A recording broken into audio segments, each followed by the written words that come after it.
The sound of rain on the roof opened my eyes.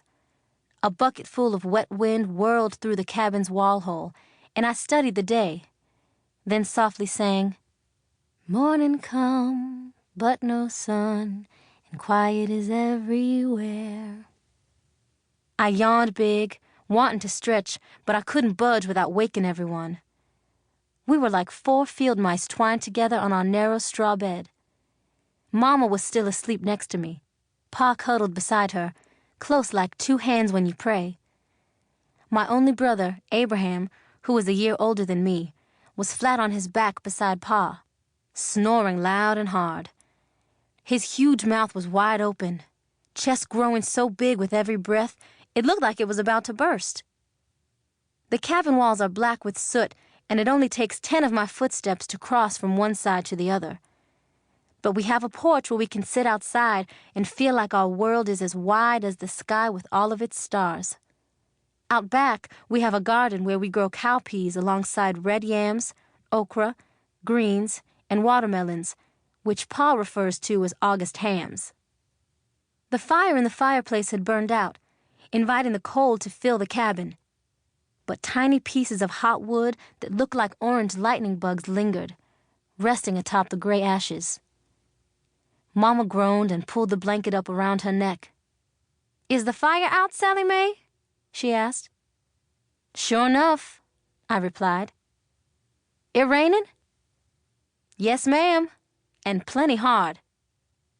Mama squirmed out of Pa's arms, stared into my eyes, and smiled. "No cotton today." I gave her a giant grin. "Indeed."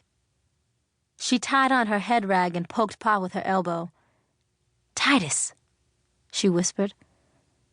Pa opened one eye and glanced around the cabin for signs of daybreak. "It morning, Dessa?" he asked. "Indeed, and raining," Mama replied. I giggled and repeated, "Plenty hard." The laughter in Pa's belly had barely rolled its way to his mouth when the rain began to pour through the holes in the roof. "Abraham!" Pa yelled as he leaped up and pulled on his breeches. Abraham woke with a start and slid onto the floor. "Grab rags, young'un. Straw, too.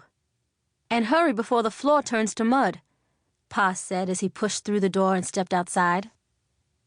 I crawled out of bed and peeped through the half-open door. The sky held the darkest of clouds, promising an all-day rain. I smiled at Abraham before he went out. "We got a day off and it ain't even Sunday." "What you got to look so happy about? Corn and cotton fields still gonna be there tomorrow and every day after that. Besides, I bet you the missy'll call you up to the house to help tend her young'uns or clean her pantry," he fussed, trailing behind Pa outside into the storm. I gazed toward the big house and hoped he was wrong. The last time it had rained, the missy had had more help than she needed up at the house, and Mama and I'd filled our day with quilting and chatter. "Sally Mae?" Mama called as she piled kindling and wood in the fireplace. "Don't appear idle or the master might likely sell you." "Master ain't likely to sell no one, and I know it," I replied. "Never has and never will. Master say, you born on Harrison land, you sure enough gonna die on Harrison land." Young Master Harrison uttered those words nearly every Sunday morning before he rode off to church. I'm not like my daddy, God rest his soul. After all, I am a Christian man, and the Lord above owns my soul, he would add as he cracked his whip once, then again, and often a third time before his lazy brown and white speckled horse would begin its slow gallop, pulling the buggy that brought the master, who had eyes that were blue like the sky, and his yellow-haired missy to the brick church with the wooden cross that pointed straight up to heaven.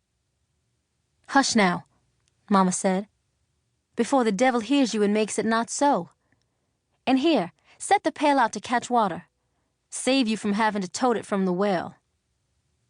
I set the pail down outside and watched as the raindrops began to fill it. Plinkety-plink, plinkety-plink. Mama joined me and looked up.